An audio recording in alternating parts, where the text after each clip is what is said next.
Kamu mungkin seorang yang ahli zikir, hafal ratusan ayat, tapi jika hari ini hatimu masih gelisah saat masalah datang, masih marah saat dihina, masih menghitung-hitung apa yang Tuhan beri untukmu, mari kita renungkan bersama. Apakah ritual kita selama ini telah menyelam ke samudera maknanya? Inilah diam yang menjadi akar daripada sholat daim.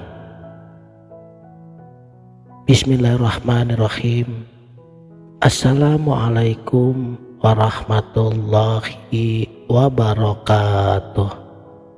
Salam sang sejati. Mengapa diam disebut puncaknya zikir? Karena disitulah latihan yang sebenarnya itu dimulai. Diam yang saya maksudkan di sini bukan sekedar tidak bersuara, tetapi diam yang aktif, diam yang melatih kita memasuki khawas, kesadaran tertinggi tempat batin kita melihat apa yang tidak terlihat oleh mata kepala. Pada puncak ini, Allah tidak lagi dicari pada huruf dan kata, tapi disaksikan dalam rasanya perasaan. Bahkan Nabi Musa sendiri diperintahkan Allah untuk membuka alas kakinya saat ia hendak berdialog dengan Allah di lembah suci tua.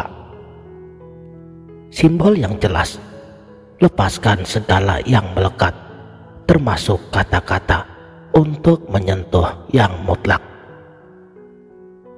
Ada beberapa tingkatan yang harus kita alami. Yang pada tingkatan pertama, ialah diam yang menggali kedalaman diri. Inilah diamnya para pencari sejati, diam yang menengok ke dalam, bukan mengawasi keluar. Apa yang sudah kita lakukan untuk Allah? Apa yang sudah kita lakukan untuk sesama? Di mana diri kita tulus dan di mana kita pamer? Diam pada tingkatan ini adalah muraqabah, mengintai setiap gerak diri, baik zahir dan batin. Jika menemukan kebaikan, ia tidak jumawa karena ia tahu itu sebatas titipan. Jika ia menemukan kelalaian, ia segera bertaubat karena sadar itulah penghalangnya. Di sini kita berhenti menjadi hakim bagi orang lain dan fokus menjadi arsitek bagi diri kita sendiri. Untuk tingkatan yang kedua, diam yang menyaksikan wajahnya dalam setiap waktu.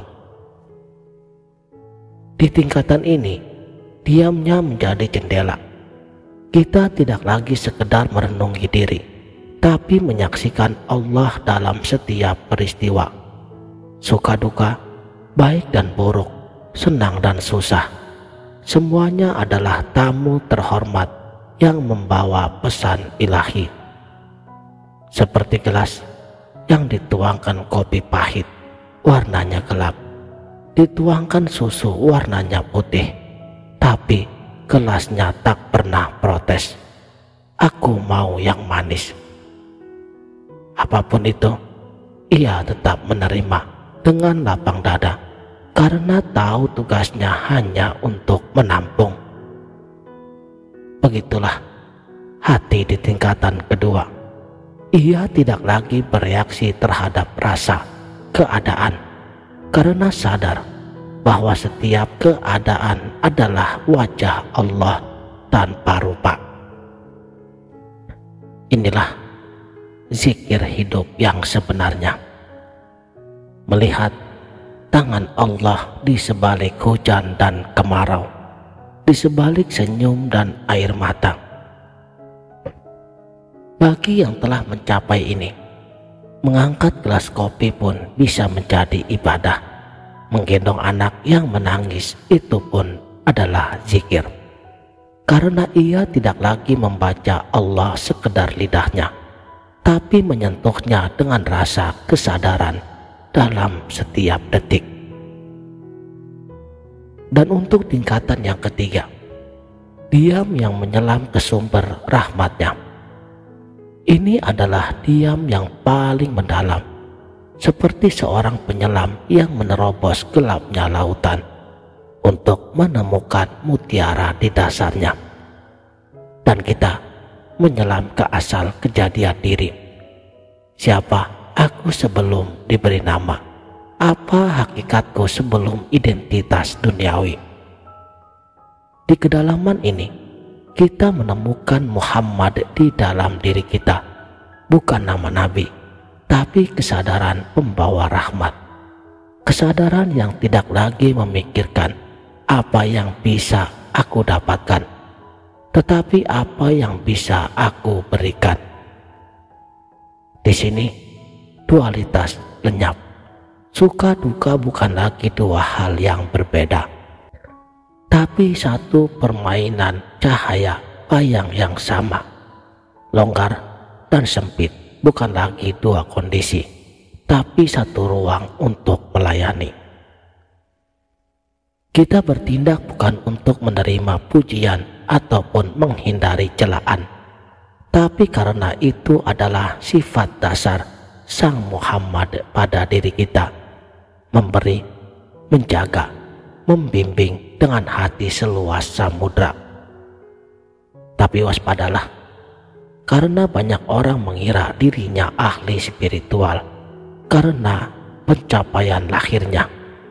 Banyak berzikir, rajin bersedekah, keningnya hitam bekas bersujud. Tapi jika hati masih ada bisikan, aku sudah berbuat ini, mana balasanmu Tuhan? Ketahuilah, itu suara rohani yang masih anak-anak. Karena kedewasaan rohani bukanlah diukur dari seberapa banyaknya kamu menerima, tapi seberapa ikhlasnya dirimu memberi. Bukan dari seberapa tingginya kamu naik mimbar, tapi seberapa rendahnya dirimu membungkuk melayani umat. Karena sifat Muhammad di dalam diri, sifat pemberi rahmat, adalah cermin sifat Rabbani. Di sini, diam menjadi ujian sejati.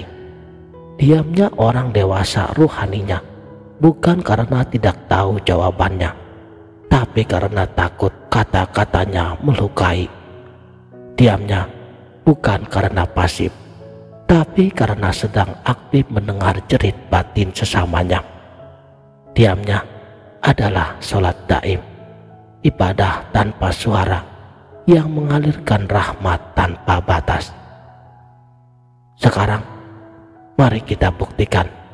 Diamlah sejenak, jangan tutup matamu, jangan cari posisi sempurna. Biarkan matamu tetap terbuka, tapi alihkan pandanganmu dari layar ini. Lihatlah benda paling biasa yang ada di dekatmu, gelas, pena, telepon. Lalu tanyakanlah, jika benda mati ini bisa setia pada kudratnya, gelas yang sifatnya menampung, pena untuk menulis, apakah aku sudah setia pada kudratku sebagai Muhammad pembawa rahmat? Rasakan getaran pertanyaan itu. Jangan kamu jawab, diam saja. Biarkan ia menggema di dalam batinmu. Dari situlah sholat daim dimulai, dari kesadaran bahwa setiap detik adalah kesempatan menyaksikan Allah dalam wujud peristiwa, dan setiap peristiwa adalah kesempatan menjadi rahmatnya. Kelak, saat kamu menghadapi berbagai macam masalah, coba diam 10 detik sebelum bereaksi. Di situ, kamu akan mendengar bisikannya. Saat mendapatkan rezeki, diam 10 detik sebelum menikmatinya. Di situ kamu akan menemukan rasa syukur sejati. Bahkan saat hatimu terluka, diam dan tanyakanlah, apa yang bisa ku beri dari luka ini? Inilah revolusi diam yang kita bicarakan. Diam yang mengubah ritual menjadi makna, mengubah kefanaan menjadi keabadian, mengubah manusia menjadi kekasih Tuhan. Karena diam tingkatan tertinggi adalah seperti kapal yang membawa kita menyelami samudra ilahi tanpa tepi. Demikianlah, mudah-mudahan video ini bermanfaat dunia dan akhirat. Wabillahi taufik wal hidayah. Wassalamualaikum warahmatullahi wabarakatuh.